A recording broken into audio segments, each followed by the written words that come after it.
Are the Sartosa Militia and Free Company any good?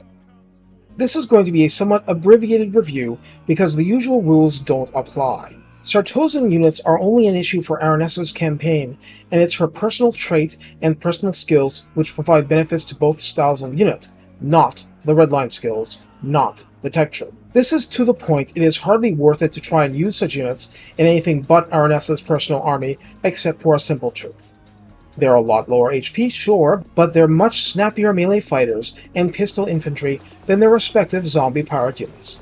You can use that. Sartosa Free Company is a non-firearm unit costing 450 to recruit in campaign for 113 upkeep per turn. 120 entities on Ultra have 7,920 health between them, with 25 armor, 60 leadership, speed 36, melee attack 32, and an attack interval of 4.8, which is painfully and horrifically slow compared to many units.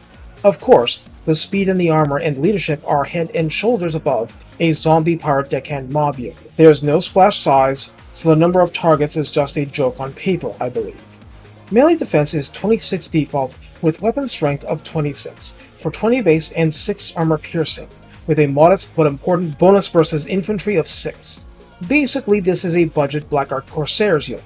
Charge bonus is 18 and mass is 19. Sartosa Militia are pistol wielders with the same 450 gold recruit cost and 113 upkeep, and 120 entities themselves, but the health is a little less at 7,320. Armor is also 25 here, with leadership 55, speed 36, melee attack 28, a more normal and brisk attack interval of 4.2, and melee defense of 25. Weapon strength is 28, for base damage 21 and AP of 7, with a charge bonus of 14 and mass of 90. As for ranged combat, ammunition is 18 by default, range is 90, missile damage is listed as 16, with 12 base and 2 armor piercing per shot, with a reload time of 9, accounting for the damage over 10 seconds average that constitutes missile strength. Total accuracy is 20 base, with a healthy calibration distance of 65 and a tight calibration area of 2. This unit has fire whilst moving, as you might expect, and the speed and leadership make it a far more competent flanker than the gunnery mob equivalent. Also, both of these units have the Vanguard deployment and also the Rowdy traits, granting +4 leadership and perfect vigor, which is always amazing on skirmishers, so long, obviously, as they are not caught out and wiped out. What do you not see here? Armor piercing. Keep this in mind.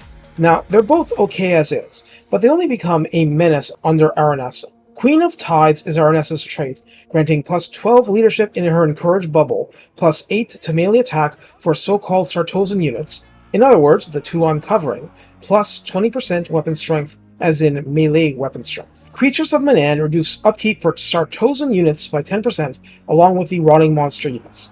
Remember, she's a shipbuilding lord, so this is on top of other benefits. Gifted Sailor grants campaign advantages, along with +8 leadership for Sartosan units, and that's regardless of whether her personal leadership aura is raising that further or not. Smuggler provides Aranessa a unique side benefit of +8 melee defense for all, or rather both, Sartosan units. Poacher grants +2 recruit rank for Sartosan units, and +8 flat charge bonus. And Arsonist also adds an additional +4 melee attack to Sartosan units.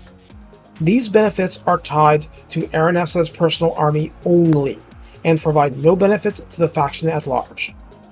Put together, this is a ton of boosting and turns these early quote-unquote units into mid-game stalwarts, but you don't see armor piercing with them, nor are they heavily armored themselves. So you need to plan around this and make sure you have armor piercing and anti-large beyond Aranessa herself, though she's pretty good at it. Aranessa benefits monsters, but also doubles up on benefits to artillery, so under her the Queen Bess is even more of a menace than it already is. She also starts the campaign with a gunnery white, and the fact you are not limited to zombie foot speed means that this gunnery white is freed up to do skirmish-style attacking that he otherwise probably wouldn't. This means an interesting playstyle is available, but even with all these advantages, the low armor and armor piercing mean that the real advantage later in the game is the perfect vigor, allowing skirmishing and hit-and-run attacks to a degree you simply can't do with the zombie units. More to the point, they're cheap. They run away if they truly can't win to potentially casualty replenish another day, and they remove the temptation to put deckhand mobs as your front line. Mixing and matching with the usual Coast roster, and you just might have something that you can take to the Seven Seas. Take care, and have fun living the drunken pirate's life, since these are, actually alive and stuff.